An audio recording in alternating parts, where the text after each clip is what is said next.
Hello বন্ধুরা, মিলির পরিবারের সবাইকে স্বাগত। তো আজকে একটা রেসিপি নিয়ে এসেছি।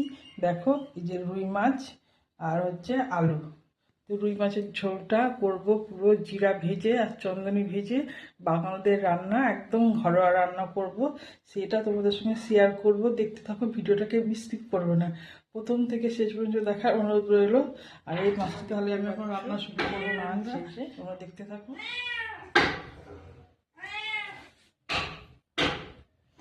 আজকে এই মাছটার বেশ কষা কষা করে আলু দিয়ে তৈরি করব। দেখতেই পাচ্ছ,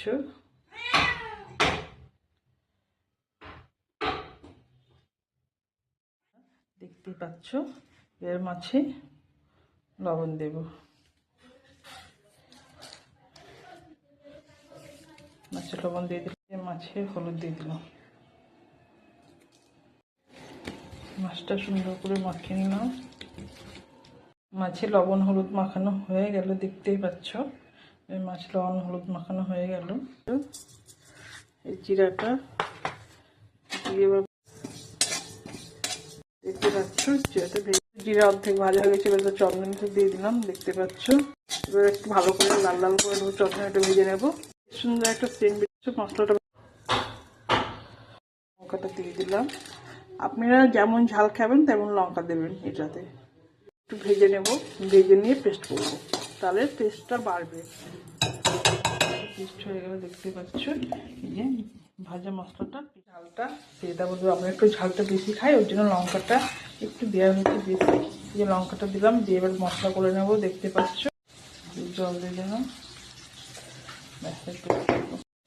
এই মশলাটা আমার বাটা হয়ে গেল, দেখতে পাচ্ছ।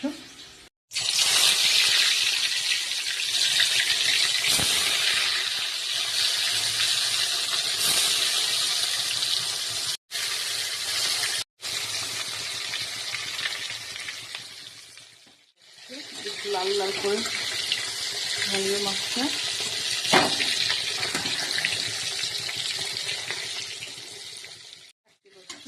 লাল লাল করে মাছটা ভেজেছি। মাছটা ভাজা হয়ে গেল, দেখতে পাচ্ছ। মাছটা ভাজা হয়ে গেল।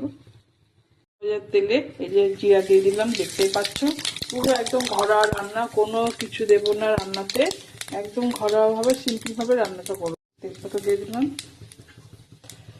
জিরাটা বেশ লাল লাল ভাবে করা হবে, দিয়ে তখন আলুটা দেবো, তাহলে সেন্টটা বেরোবে খুব সুন্দর। দেখতেই পাচ্ছ, একটু জিরাটা ভাজা না হলে ভালো লাগবে না।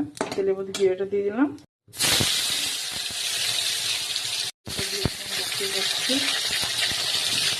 লবণটা দিয়ে দিলাম। এখন লবণটা দিলে বেশ আলুটা কষা ভালো হবে, আর লাল লাল করে বেশ এই যে দেখতে পাচ্ছি।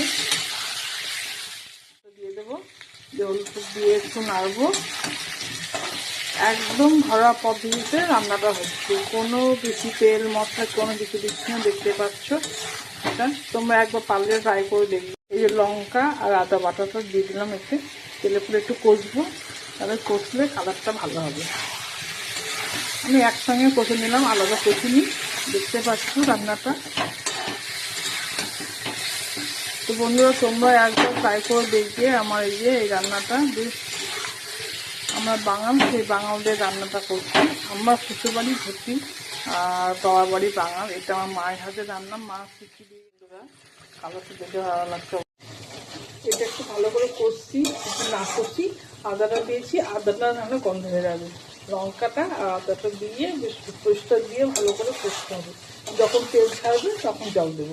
বন্ধুরা, কালারটা খুব সুন্দর লাগছে। অত সময় তো ভালো হয়েছে, কেমন খেতে কেমন আমি জানি না। দেখতে দর্শনদারি, খেতে গন্ডিদারি।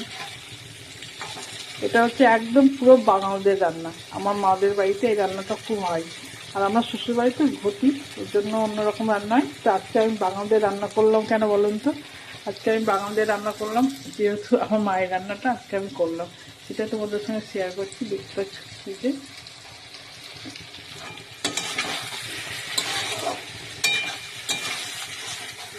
একটু পরে জল দেবো। এবার আমি জল দেবো, জল দিয়ে দিলাম। একটু ঝোল করবো, ঝোল না করলে আমাদের একটু অসুবিধা, ঝোল ঝোল করতে হবে। এই যে দেখতে পাচ্ছ,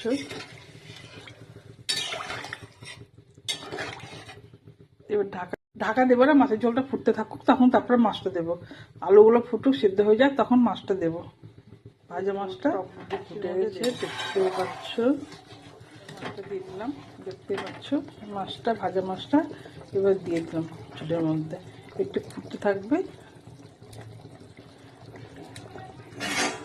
একটু ফুটতে থাকবে, তখন আর একটু পরে নামাবো। একটু বন্ধুরা, যে মশলাটা রেখেছিলাম ভাজা মশলা, এটা হচ্ছে চন্দনী আর জিরা ভাজা গুঁড়ো করে রেখেছিলাম, এটাই মাছের ঝোলে দিব। দেখতে পাচ্ছ, এই যে মাছের ঝোলে দেওয়া কোনো মশলা দেখতে বলে আমি দেয়নি। এই যে এবার আমার রান্নাটা এখানে সমাজ হয়ে যাবে। আর একবার পারলে বাঙালিদের রান্না ট্রাই করে অবশ্যই দেখবে বন্ধু। তো বন্ধুরা, যাই হোক, রান্নাটা আমার হয়ে গেল, এখানে শেষ করলাম। তো তোমরা যদি পারো একবার ট্রাই করো, অবশ্যই দেখবে বাঙালিদের রান্না খেতে কত টেস্টি হয়। খুবই টেস্টি হয় বাঙালিদের রান্না। ঘটিদের রান্না অতটা ভালো লাগে না, কেন মিষ্টি মিষ্টি করতে হয়, যেহেতু আমিও খাই তার জন্য না। তো ভিডিওটা আমি এখানে শেষ করলাম। ভালো লাগলে লাইক শেয়ার কমেন্ট করবে, আর অনেক অনেক শেয়ার করবে। টাটা বন্ধুরা।